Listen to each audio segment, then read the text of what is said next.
Hello, hello, hello! Ito na naman ang inyong game. Meron na naman ako isang recipe na lulutuin para sa inyo. Pero may kwento yan.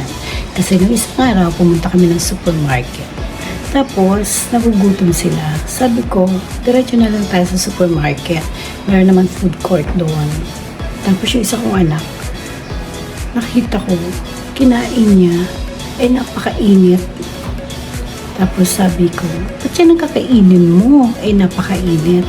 Tapos sabi niya sa akin, Ma, pag gusto mong kainin, kay mainit, kay malamig, basta gusto mo, walang pakialam ang panahon. Tama nga naman. So, papakilala ko sa inyo ang aking lulutuin. Ipapakilala. Sige, magluluto po tayo ng lugaw na parang goto. Ayan. At sige, start na tayo. Pero bago ko mag-start, syempre, kailangan malaman nyo kung ano yung gagamitin ko. No. At ayan, hindi naman mabubuo ang ating goto at lugaw kung hindi po natin lalagyan ng ating mga ingredients. Syempre, yung ating itlog, manok, at syempre yung ating tuwalya at bawang, luya, sibuyas at daon ng sibuyas. At yung tuwalya na yan, napakalambot po. At syempre yung ating bilog na paminta. At syempre yung aking sikreto na pampasarap. Yan po, dala ko po yan. Galing pong Japan. Pero, kahit ano po pwede nyo panghalo para pampasarap.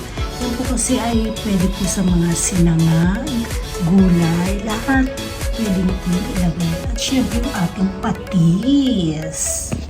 Ayan. At syempre hindi po mabubuo ang ating lugaw kung wala po tayong malagkit, no?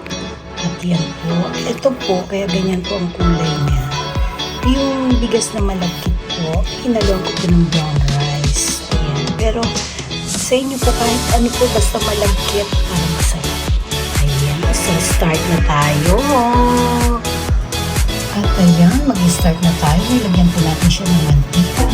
Hinahin po natin ang ating lugaw.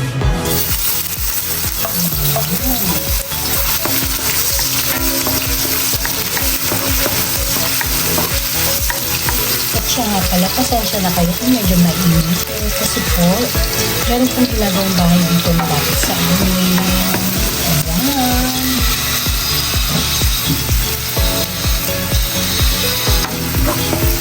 Ito-brown natin ng konti.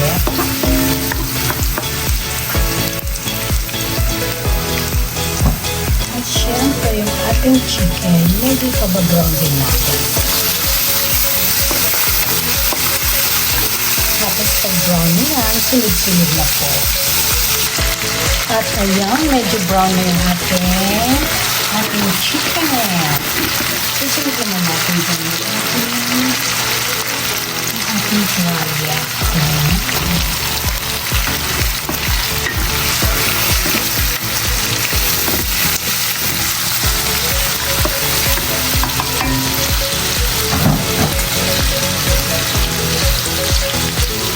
At dyan na natin ilalagay yung ating bawang.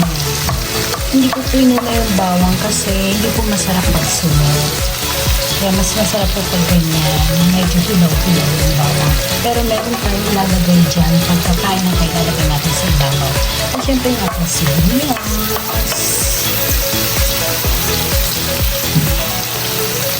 Kahit ang sibuyas po, yung puti or pula, kung saan po kayo masaya. Ayan po. Ayan.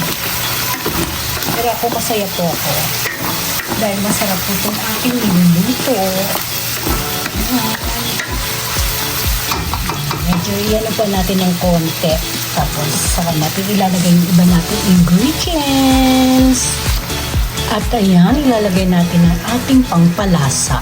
Ayan po. Ayan. Siyempre yung ating bilog na paminta. At yung isa pang pampalasa. At hahaluin natin yan. Ayan, nagugulo na yung ating tuwalya.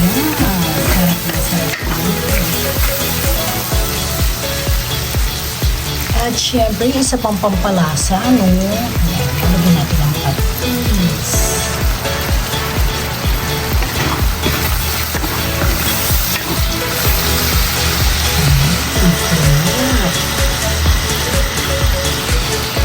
At syempre,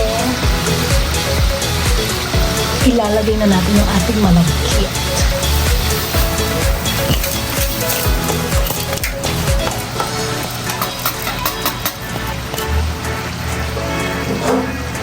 Yan po ang sikreto ng lugaw kung bakit medyo maalsa siya at saka malapot. Kailangan medyo sasabay niyo siya sa ating manok. Hintayin natin lang po siyang medyo magtutong-tutong siya. Hindi naman tutong, basta gisa lang para mas masarap. Okay. Ayan, ito na po yung ating malagkit. Tapos yung ating pinapakuluan na tubig. So, ilalagay po natin dyan.